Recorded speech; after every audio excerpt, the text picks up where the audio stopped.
Good afternoon, I'm Karen McDonald. I'm the Oakland County Prosecutor. Thank you for joining me this morning. It's been a devastating week for all of us as we continue to mourn the loss of the 4 children who were shot and killed this week in Oxford High School. We've heard some positive news that some of those injured in Tuesday's shooting have made some progress recovering from their physical injuries. While the physical wounds of the victims are starting to heal, the emotional wounds to the victims, students, and the entire community will last for years. I continue to work with Oakland County Sheriff Mike Bouchard and his team to stay close to the facts and evidence of this case as it continues to evolve. My role as the Oakland County Prosecutor is to seek justice for the victims of this tragedy. The family, friends, and loved ones of Hannah St. Juliana, Madison Baldwin, Tate Murr, and Justin Schilling, and the other victims have had their lives shattered. As I mentioned a few days ago, I did have the opportunity to speak with the parents of the children who were killed. Additionally, my office has reached out this morning to all of the victims who were injured. And we continue to be dedicated to offering them services and support during this time. While the shooter was the one who entered the high school and pulled the trigger, there are other individuals who contributed to the events on November 30th, and it's my intention to hold them accountable as well. It's imperative we prevent this from happening again. No other parent or community should have to live through this nightmare.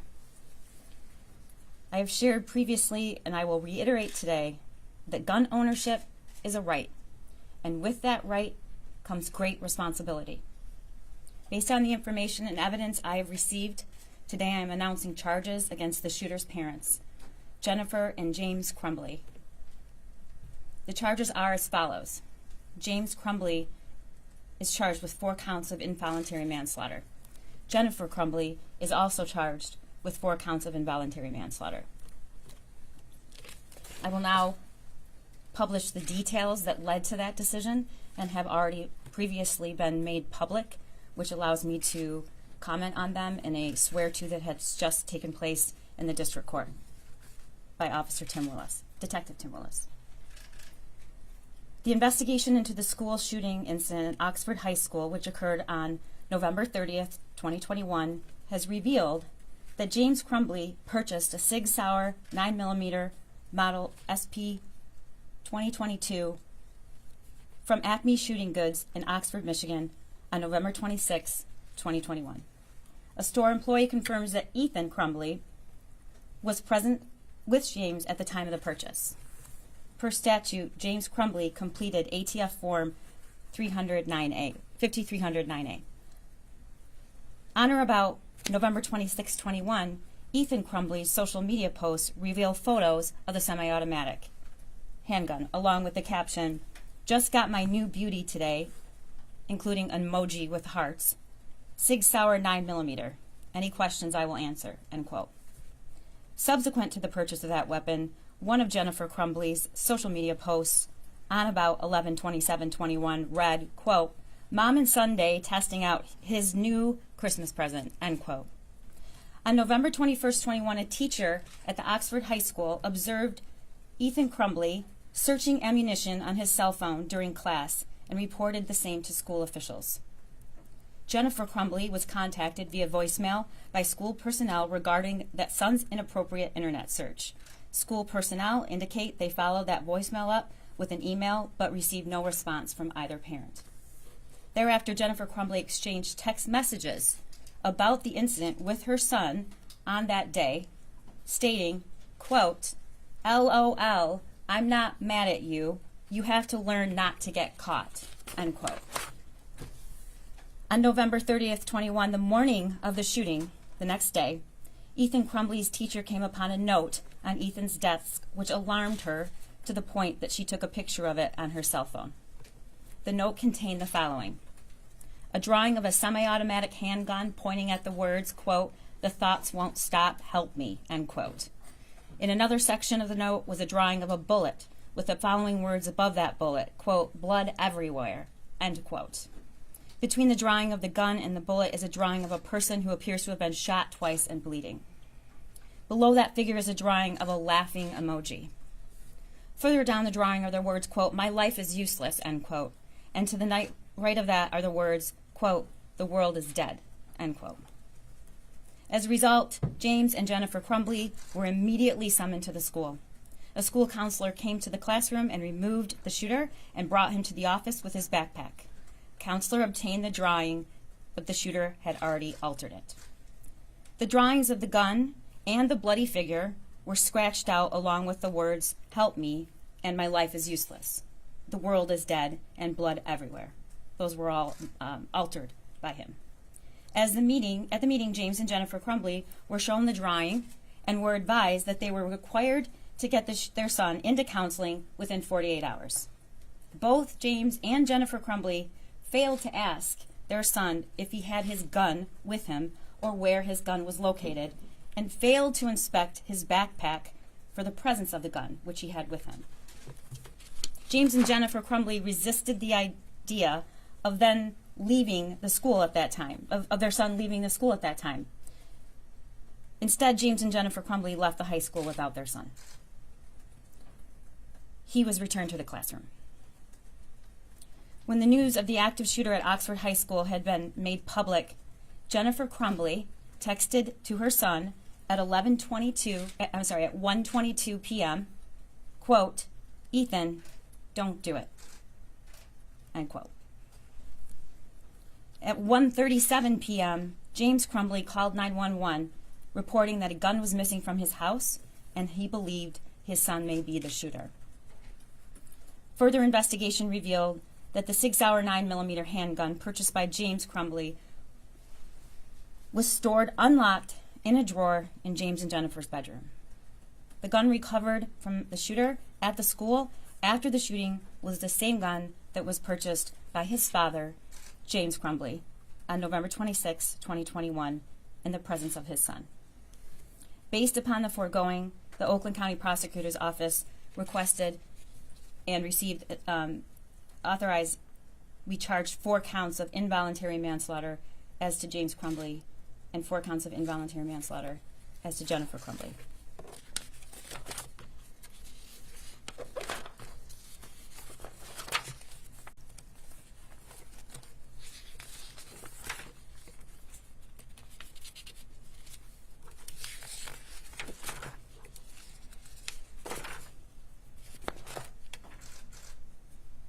I want to be really clear that these charges are intended to hold the individuals who contributed to this tragedy accountable and also send a message that gun owners have a responsibility. When they fail to uphold that responsibility, there are serious and criminal consequences. As we work together to honor the lives lost and all of those impacted by the evil acts this week, justice for the victims and their families is at the forefront of today's announcement. We need to do better in this country. We need to say enough is enough.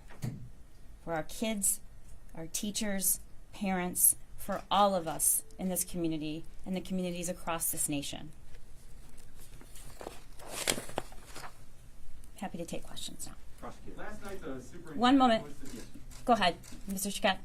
Last night the superintendent posted a video and suggested that as a result of that meeting they saw no reason to contact law enforcement, that there was no danger. Have you seen his video that was posted to YouTube last night? And is there any thought you can share on that based on what you said today? I viewed portions of it and was briefed on the contents of the video. Were there any missteps by the school? Should they have reported right away to law enforcement after seeing those images? Any individual who had the opportunity to stop this tragedy should have done so. The question is, what did they know and when did they know it? I've laid out the facts that were sworn to this afternoon and are the basis for the charges here. Did you have a question? Yes. You said, we need to do better. There needs to be change to prevent tragedies like this. It's extremely rare for parents to be charged in school shootings. Are you trying to set a new standard, or is the evidence simply overwhelming in this case? I have tremendous compassion and empathy for parents who have children who are struggling and at risk for whatever reason. And I am by no means saying that an active shooter situation should always result in a criminal prosecution against parents. But the facts of this case are so egregious. Reading this document, looking at it, reading the words, "help me," with a gun, blood everywhere, this doesn't just impact me as a prosecutor and a lawyer, it impacts me as a mother. The notion that a parent could read those words and also know that their son had access to a deadly weapon that they gave him is unconscionable, and I think it's criminal. It is criminal. Does the parents act as straw buyers for their son who was underage and not allowed to own a firearm in Michigan? I believe that the facts probably indicate that that's the result, but that would be a federal charge, and if that's appropriate to make that, I'm confident that they will. Question? What level of responsibility do you expect from parents in a situation like this? Well, again, I don't think that this is a unique or unusual interpretation. When you give your child access to a deadly weapon, when you indicate that you're buying a weapon and you sign that it's for yourself, yet clearly based on the statements of the shooter, the statements of mom, that was his gun. And then we have the searching of ammunition. We have mom saying, at least you didn't get caught. We have the next morning drawing essentially almost explicitly what he was about to do. I mean, I expect parents and everyone to have humanity and to step in and stop a potential tragedy. Are they in custody already? I'm not going to make a comment on that. Can you give us some more detail on the meeting between the parents and the school? You said they're resistant to having their son pulled out of class that day. You know, hours later he went on to do the shooting, and you know there was no communication from the parents that he may have access to a handgun or maybe in possession of a handgun after they had been, you know, publicly on social media. I can confirm what I just stated, which is that they did not indicate to school officials or to their son and inquire about the whereabouts of the gun or the existence of the gun, to my knowledge. But the school had pushed to have him removed, and they were resistant. Can you give us more detail on that? I'm not aware. I can't comment on it at this time. He was not removed from the school. He was returned back to class with his backpack, where we have reason to believe the gun was stored in the backpack. Did you have a question right here? Did school officials ask to inspect the backpack or ask questions about whether the child had, or the shooter had, a weapon with him? Not that we have been advised, no. Do you know if between the first incident and the second at the school, the two teachers or whoever, were each aware of what had transpired? Like the teacher number 2, was that teacher aware of what happened on day 1 or the prior day? I can't speak to that. I don't know. And the other thing I have is for the families. Have you briefed them on what your investigation has found, specifically with the school? I have spoken to the parents and indicated the nature of the charges that might be coming. I have not spoken about the school. And what was their reaction in terms of in your communications with them about some of this? These people are in incredibly deep, horrific pain and grief. Their reaction is as you expect. They will want anyone who had the opportunity to stop this from happening to have done it. Will the parents be arrested today, or will they be allowed to turn themselves in? I can't comment on that. Is your office looking at anybody else for charges, maybe school officials? The investigation's ongoing. Does the school have any reason to believe, or the teachers have any reason to believe, that he had a weapon on him that day? I've stated what was known to the individuals, what the search indicated in ammunition, what the document, I stated every single sentence that was on that document. So I suppose you should draw your own conclusion. The conclusion I draw is that there was absolute reason to believe this individual was dangerous and disturbed, and I'll leave it at that. Is the school district fully cooperating with the investigation at this point? I haven't conducted the investigation, so I can't say. Prior to the shooting, did the district superintendent's office know about the issues that happened in the high school? Did it stay in the high school, or did someone in the high school actually go to the superintendent's office or the administration and say, this is what we have going on? I don't have any information about that at this time. Hindsight being what it is, how was this young man allowed to go back to class, given the circumstances you've described, the severity you're talking about? You mentioned it's still under investigation, and they're victims too. I'm not trying to assess blame, but yet they let him back in class with this type of severity. How does that happen?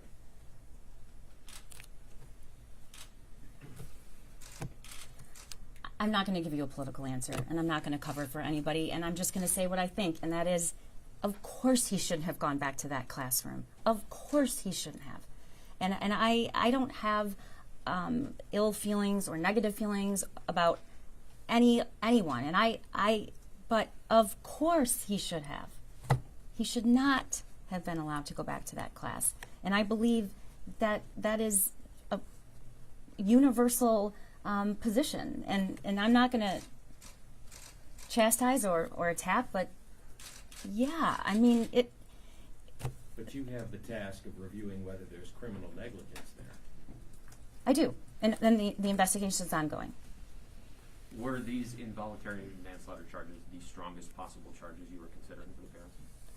It's the strongest possible charge that we could prove, and that there's probable cause to charge.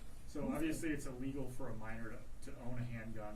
What are Michigan's laws regarding bringing a child to a firing range and practicing with them? States have different rules on that. I'm not sure where we're at. Good question. Michigan's laws are woefully inadequate. We don't have a safe storage law.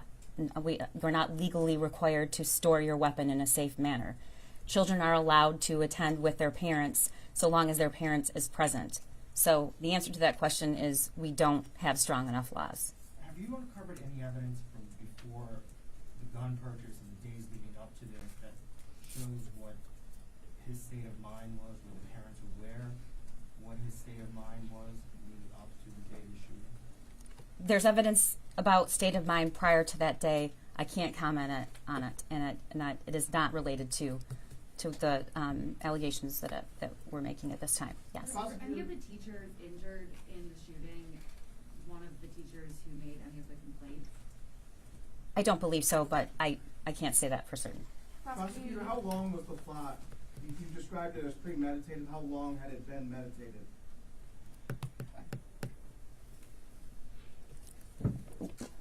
Long enough. Long enough. Prosecutor, Yes. you said that at one point. 1 second. Go ahead. You said that at one point the father became aware that the gun was missing. Is there any indication that he might have known the gun was missing before the shooting or during or before that meeting with the principals? Upon hearing that there was an active shooter on that day, Mr. Crumbley drove straight to his home to look for his gun. I think that's all I need to say about that. Could the gun shop perhaps be liable if they could see that the weapon was being purchased for a 15-year-old, not really for the father? Based on what we've reviewed, the gun shop owner is not under investigation. Do you know at any point during these meetings with the counselors and the parents if there was any talks to reach out to the on-site SRO officer with these concerns? Whether they did or not, or if there was talks to reach out to them, why they didn't, if there was concern enough to bring the parents in and to have these meetings? I don't know. I don't think we have at this point full statements that I've reviewed. A lot of, we've been here now for a few days and talked to some law enforcement and sheriff's people, and people are really angry at the school. I mean, obviously there's issues with the parents, but there is a lot of anger with this school. I know it may not be your responsibility to address it, but since you're the first person in all these days to talk about this, what is your response to that? I'd be angry too, and I am. But that doesn't mean that there's a criminal culpability. But yes, I'd be angry. I would be angry. I am angry. I'm angry as a mother. I'm angry as the prosecutor. I'm angry as a person that lives in this county. I'm angry. There were a lot of things that could have been so simple to prevent. And yes, there was a perfectly executed response, and he was apprehended immediately, and we have great law enforcement and good training. But I said before, 4 kids were murdered, and then 7 more injured. So yes, I think we should all be very angry, and we should take a very hard look at what is in place in terms of criminal responsibility, what gun owners are required to do. And again, I will say this every single hour on the hour, and I think that I have. I am not here to say that people shouldn't own guns. I know a lot of people who own guns, but they do so responsibly. And it's your responsibility, it's your duty to make sure that you don't give access to this deadly weapon to somebody that you have reason to believe is going to harm someone. And it is our position that on that morning, particularly that morning, but also the day before, but that morning, looking at that drawing, it's impossible not to conclude that there was a reason to believe he was going to hurt somebody.